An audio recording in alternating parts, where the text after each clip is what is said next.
प्रणाम दोस्तों, जय सिया राम। मैं पहुंच गया हूं द्वारका। द्वारका है ऐसी जगह, अगर आप हिंदू धर्म से हैं तो आपको पता होना चाहिए कि हमारे धर्म में 4 धाम हैं, जिनमें से एक द्वारका भी है। तो मैं पहले धाम में अपने जा रहा हूं, 4 धाम में से पहले धाम, और 3 धाम है पुरी, रामेश्वरम, बद्रीनाथ, और ये चौथा है द्वारका। तो भैया ये द्वारका शहर के बारे में आपको मैं बता दूं, ये श्री कृष्ण जी ने बसाया था द्वारका शहर। और यहाँ पर जो मंदिर बना है, श्री कृष्ण के परपोते ने 2500 साल पहले बनवाया था, 200 ईसा पूर्व बनवाया था। यहाँ की बहुत सी खास चीज़ें हैं जो मैं अभी आपको दिखाऊंगा। भैया ये है सुदामा सेतु, और ये बना है गोमती नदी पे। और ये है भैया गोमती नदी, और ये है सुदामा सेतु, और इधर है द्वारका मंदिर।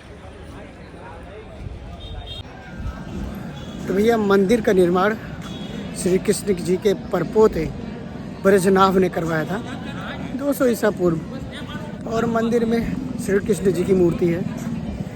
कहा जाता है कि यहाँ 56 सीढ़ियाँ चढ़कर श्री कृष्ण जी के दर्शन करने को जाया जाता है। और यहाँ पर 2 द्वार हैं, मोक्ष द्वार और स्वर्ग द्वार, दोनों से आप इंटर कर सकते हैं। तो भैया चलते हैं मंदिर के अंदर, भगवान श्री कृष्ण के दर्शन करते हैं। फ़ोन अंदर अलाउड नहीं है, इसीलिए मैं अंदर की चीज़ें आपको नहीं दिखा सकता। और यहाँ का भाई सुदामा सेतु है, ये इधर है मंदिर। मंदिर के ऊपर जो ध्वजा लहरा रहा है उसके बारे में कहा जाता है ये ध्वजा दिन में 5 बार बदला जाता है, और हवा किसी भी दिशा में चले, लेकिन ये ध्वजा हमेशा पश्चिम से पूरब की ओर लहराता हुआ नज़र आएगा आपको। मैं ज़्यादा दूर रुका भी नहीं था, जहाँ पर मंदिर है वहाँ से 400 मीटर की दूरी पर रुका रहा हूँगा। अब चलते हैं मंदिर की ओर।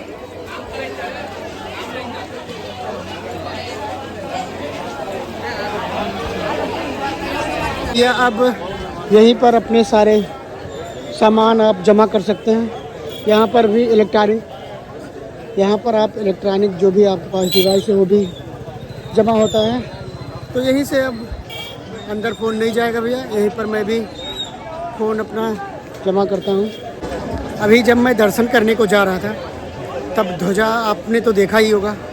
अब मैं दिखाता हूँ ध्वजा कैसे बदल गया है। ये यहाँ 5 बार बदलता रहता है। भैया मैं नागेश्वर जा रहा था, और मेरे सामने ये द्वारका स्टेशन है, रेलवे स्टेशन।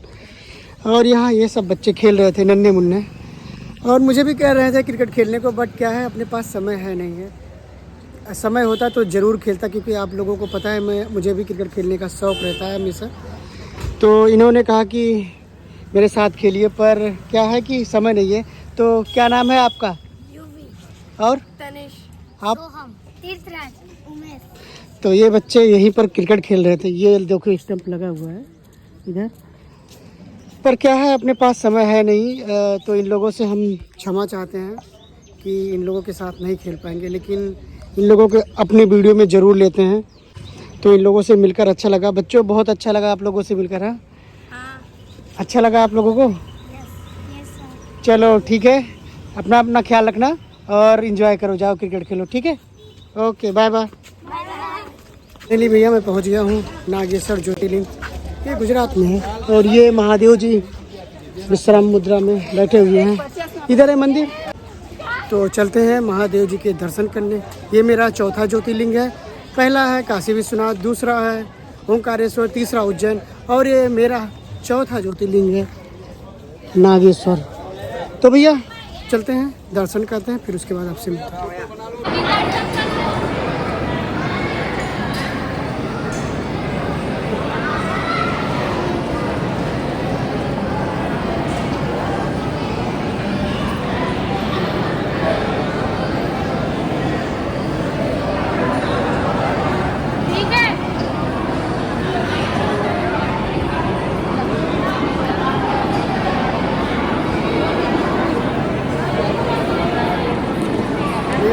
सब अलग है।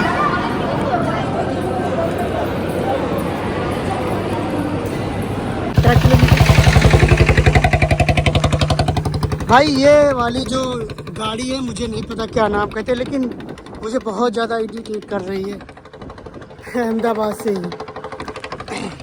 तो भैया अब नागेश्वर ज्योतिर्लिंग के दर्शन हो गए हैं, अब चल रहे हैं गोपी तालाब। अगर आप लोग भी कभी द्वारका आ रहे हैं तो मैं बता दूं, जैसे जैसे मैं ट्रैवल कर रहा हूं ये वीडियो आपके लिए होगी।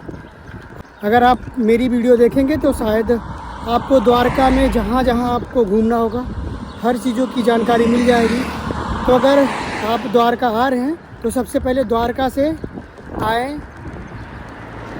नागेश्वर ज्योतिर्लिंग, वहाँ से नागेश्वर ज्योतिर्लिंग की दूरी 17 किलोमीटर है। अभी मैं चल रहा हूँ गोपी तालाब, जो नागेश्वर से गोपी तालाब की दूरी लगभग होगी 5 किलोमीटर। तो चलिए गोपी तालाब, और गोपी तालाब के बारे में क्या खास है वहीं चलकर मैं आपको बताता हूँ। भैया मैं पहुँच गया हूँ गोपी तालाब। ये है गोपी तालाब। कहा जाता है ये तालाब भगवान श्री कृष्ण और गोपियों के प्रेम और भक्ति का प्रतीक है। और ये जो तालाब बना है ना, ये जब श्री कृष्ण गोपियों से जुदा हुए तो गोपियों के आंसुओं से ये तालाब बना हुआ है, लोगों का मानना है भैया। और ये कुंड करीबन 5000 साल पुराना है। इसे कुंड या झील या तालाब भी कहते हैं। अब हमने गोपी तालाब भी देख लिया, अब यहाँ से चलते हैं बेट द्वारका। तो गोपी तालाब से बेट द्वारका की दूरी लगभग 22 किलोमीटर है। मैं गोपी तालाब से जा रहा हूँ बेट द्वारका। तो ये नन्हे मुन्ने फिर मेरे सारे बच्चे जो है ना नन्हे मुन्ने से मिल गए हैं और इतना प्यार दे रहे हैं। तो ये बोल रहे हैं कि अगर आप सुबह आए होते तो ये मुझे छाछ पिलाते, क्योंकि इधर ही शायद इनकी शॉप लगती है। तो मैं भले इन्होंने पिलाया नहीं कह रहे हैं, लेकिन जो इन्होंने बोला ना कि अगर आप आए होते तो 1 2 3 4 गिलास पिलाए होते, मुझे बहुत अच्छा लगा। यही प्यार चाहिए, चाहे ये जो भी जिस मन से अगर बोल रहे हो तो बहुत अच्छी बात है, अगर वैसे भी बोल रहे हैं तो बहुत अच्छी बात है। लेकिन मुझे बहुत अच्छा लगा इन लोगों से मिलकर, और सारे लोग बहुत अच्छे हैं, बच्चे बहुत बहुत अच्छे हैं। जय श्री राम सबको, जय श्री राम। और मिलकर बहुत अच्छा लगा तुम लोगों से। मेरा नाम है पलसुर भाई। और आपका? मेरा नाम है आलरो भाई। आप? जखरा। जखरा। आप? जाला भाई। आप? विजय भाई। तो भैया हर जगह जब बच्चे मिलते हैं ना तो बहुत खुशी मिलती है। ये बच्चे ना निस्वार्थ होते हैं, बहुत प्यारे होते हैं। इन्हीं में लोग अपना प्रेम ढूंढो भाई, मैं तो यही कहूँगा। हर सारे लोग मतलब से होंगे, लेकिन बच्चे कभी मतलब से नहीं होंगे। ये लोग इनको पता भी नहीं कि मैं कैसी यात्रा कर रहा हूँ, कितना स्ट्रगल कर रहा हूँ यात्रा में। लेकिन ये क्या कह रहे हैं कि आप जाओ, द्वारका जी आपके साथ हैं, द्वारकाधीश आपके साथ है। मतलब अंदर से वो फील आ रहा है मुझे कि इन लोगों को दुनिया देखी नहीं, लेकिन फिर भी ये हमें देखो दुआ दे रहे हैं, आशीर्वाद दे रहे हैं। चलो आप लोगों से मिलकर मुझे बहुत अच्छा लगा, फिर मिलेंगे। लाइक करना, शेयर करना, सब्सक्राइब करना। जय श्री भाई को फॉलो करो, सब्सक्राइब करो, लाइक करो, शेयर करो। ओके ओके, लाइक करो, शेयर करो, सब्सक्राइब करो। बिल्कुल बिल्कुल। भैया फिलहाल अब पहुंच गया हूँ अरब सागर, ये अरब सागर के समीप। और मैं आपको सही बता दूं, मैं अपनी ज़िंदगी में पहली बार किसी समुद्र के किनारे आज पहुंचा हूं। तो यहीं से भैया शुरू हो जाता है अरब सागर। ये देखिए जहाज आपको दिख जाएंगे यहाँ पर सिर्फ सारे। तो यहीं से शुरुआत हो जाता है समुद्र का, अरब सागर का।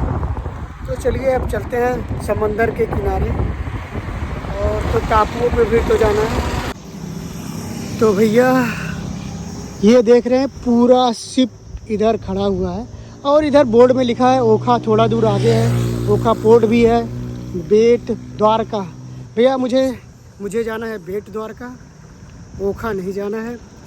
और मैं आपको बता दूं, ओखा अरब सागर का एकदम लास्ट छोर पर है। गुजरात का सबसे लास्ट छोर ओखा ही है। पश्चिम में। और ये सारे जो शिप दिख रहे हैं पहले तो मैंने कभी नहीं देखा था, तो मुझे ऐसा प्रतीत हो रहा है कि मैं आ गया हूँ द सिटी ऑफ शिप। मैं इसका नाम खुद दे रहा हूँ भाई, है नहीं लेकिन ये, क्योंकि करीबन 5-6 किलोमीटर से मैं ये शिप देखते हुए चला आ रहा हूँ और मेरे लिए ये पहली बार है कि मैं इतने ज़्यादा शिप देख रहा हूँ, तो इसका मैं नाम दे रहा हूँ द सिटी ऑफ शिप, जहाज़ों का शहर। बहुत ज़्यादा शिप खड़ी हुई है किनारे छोड़ पे। अब चलते हैं बेट द्वारका भैया, बेट द्वारका। तो भैया चलते चलते मैं पहुंच गया हूं सुदर्शन ब्रिज पे। ये है सुदर्शन ब्रिज, चलिए इसके बारे में जानते हैं।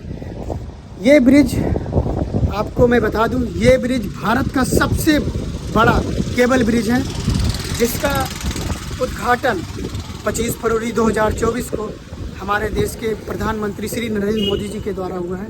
ये ब्रिज ओखा जो एक मुख्य भूमि है को बेट द्वारका जो एक द्वीप है उसको जोड़ती है, जिसकी कुल लंबाई 2.32 किलोमीटर है।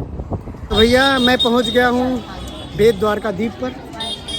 अब चल रहा हूं द्वारकाधीश मंदिर में दर्शन करने। अगर आपको सुनाई दे रहा होगा, भैया चिल्ला चिल्ला के बोल रहे हैं फ़ोन और बड़ा कैमरा रख दे, जमा कर दें। तो चलो भैया फ़ोन और डिवाइस जमा करते हैं हर जगह।